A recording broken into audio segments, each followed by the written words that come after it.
Comrade Godutai Parulekar Ganeshotsav व नवरात्र उत्सव मध्यवर्ती महामंडळ घरकुल सालाबादप्रमाणे यावर्षी कॉम्रेड गोदूताई परुळेकर महिला विडी घरकुलमध्ये 50 गणेश मंडळ मिरवणूकमध्ये सहभागी झाले।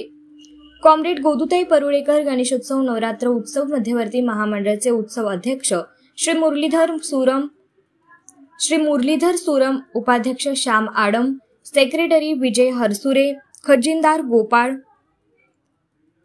गोपाळ बंडी यांच्या नेतृत्वाखाली उत्सव पार पडला। मिरवणूक यशस्वी करण्यासाठी मध्यवर्ती संस्थापक सदस्य मेजर साहेब बापूस साबळे, मुन्ना साहेब, रफिक साहेब व कार्यकर्ते यांनी परिश्रम घेतले व मध्यवर्तीमध्ये 2000 भाविकांना दयानंद पुठ्ठा, मधुकर पुठ्ठा यांच्या वतीने महाप्रसाद वाटप करण्यात आला।